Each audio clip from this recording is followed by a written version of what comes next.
Let's talk the summer slide. The summer slide is the learning loss that can happen over the summer when students aren't using their academic skills regularly.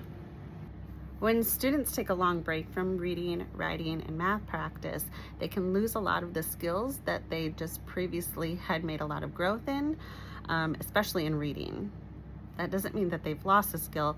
They just become kind of rusty, like a muscle if you don't use it for a long time. The good news is that it's very preventable.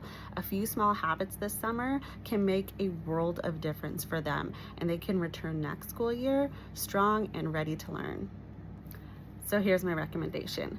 1, make it light. Don't make it feel like school. Make it feel fun. So let them pick the book. Then, if it's a book that's beyond their level, try something like echo reading or choral reading. So echo reading, me and my kindergartner, my soon-to-be first grader now, do this often, where I'll read a sentence and I'll show him, I'll track it with my finger. I'll read the sentence and then he'll go back and echo read it. So he reads the same thing. The important part is that he's tracking while he's echo reading and he's not just memorizing what I say. Another strategy, if it's not completely out of their range, you could choral read it with them. So you both are sitting side by side, you can both see the text, you're pointing, and then on the count of 3, you start reading it together. Or some nights you might just want to read aloud to them while they listen, and that's totally okay. Any reading is good reading.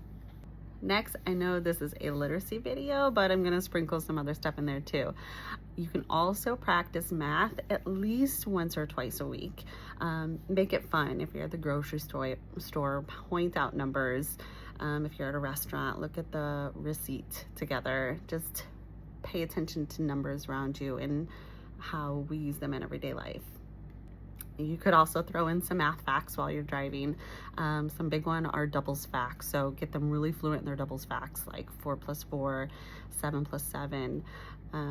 If they're going into second grade, then you can do near doubles, like 4 plus 4 is 8, so that means 4 plus 5 must be 9. Another recommendation is write. Have your child writing at least once a week.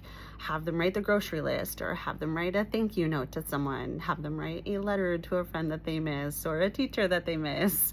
Just get them writing at least once a week to help prevent that summer slide. And lastly, one of the most powerful ways to prevent the summer slide is to have conversations.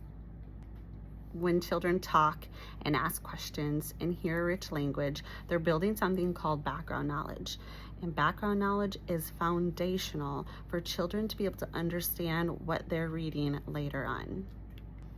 I've talked about this before in a previous video, but without background knowledge, children can read all of the words on the page, but they can't make sense of it and they're not comprehending it. And the end goal of reading is to be able to understand what you're reading. Because every conversation builds vocabulary, every experience builds background knowledge. And all of that supports stronger reading and learning when school starts again. So I wish everybody a very happy, healthy, safe summer, and be on the lookout. We're going to be asking or polling you to see what you want to learn about, what more about literacy do you want more information on, to kind of help drive where the rest of our videos go. So have a great summer.